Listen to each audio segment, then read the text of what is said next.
Hello, Sir Archie. Kumusta po? Redman Toys Raymond here. So, ito sir, testingin lang natin sir yung unit na order nyo.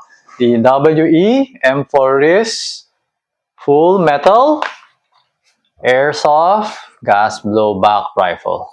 Okay? So, ayan sir. Okay? So, ito yung magazine. Nilagyan ko na siya ng gas, nilagyan ko na siya ng bala. Ngayon, actually, before testing, actually, message ko kayo kung gusto nyo tanggalin yung limiter. Kasi actually, meron to siyang limiter na kasi pag nilalagyan mo to ng BB, eksaktong 30 lang yung nalalagay mo dito. Sakto talaga, 30. Ngayon, meron siyang limiter na siguro mga ganun kahaba. Pwede ko siyang i-open, pwede ko tanggalin yun para siguro pwede mo siya malagyan siguro mga 32, 33, parang ganyan, 34. Hindi ko kabisado. Okay, pero meron kasi siyang limiter. Hindi ko pa rin kasi na-test kung ilan yung magiging maximum kapag tinanggal yung limiter. So, kaya hindi ko masabi sa inyo. Pero, for sure, it can be more than 30. Okay? So, ayun. So, na.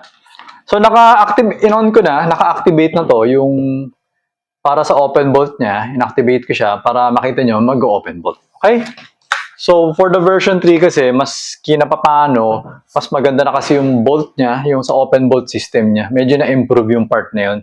Hindi katulad doon sa version 2 na, di ba, nire-recommend ko na huwag na gamitin yung open bolt. Okay? So, yun. So, ito, inserting the magazine. Okay? Okay? Tapos, yan, turning on the chrono. Okay, so, firing. Firing tayo. Teka lang. Okay? Yan. 450.2 as usual, snappy. Para mabilis yung cycle, no? Yun. 423.4.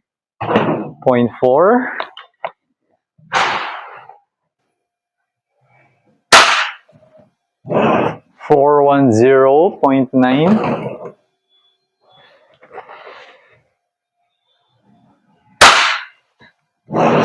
411.5.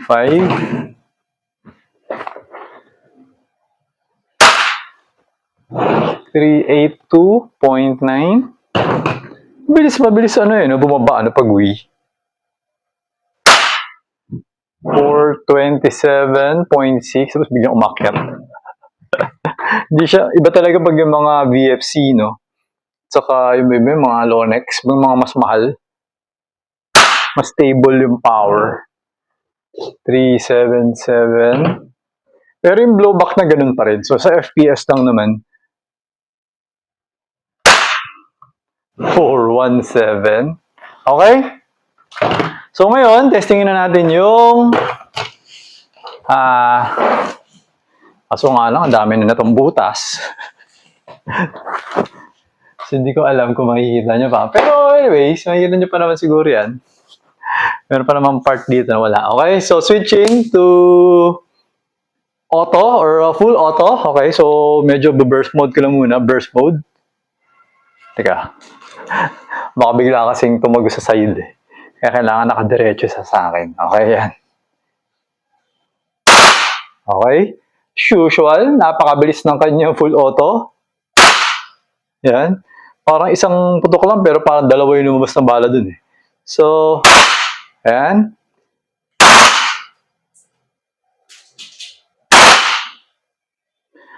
Parang ano siya. Alam mo yung parang pag full auto, parang humihina yata yung bala. Kasi hindi siya masyado nakabaon. Hindi ko alam Ayan Parang nasa may ibabaw lang siya. So mabilis siyang lumabas, pero parang hindi siya bumabaw. Hindi ako sure. So, okay, yan. So nag-open bolt na.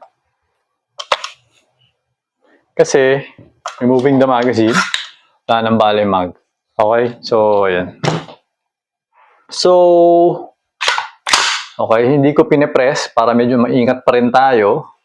Tapos, switching to semi. Check, itetest natin kung gumagana ba yung safe. Yun, gumagana yung safe. So, hindi siya na gumagana. Okay. Switching back to semi.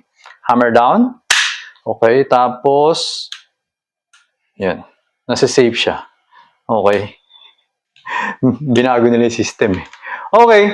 So, ayun Sir Archie, okay na tong unit mo. So, I'm going to pack it na.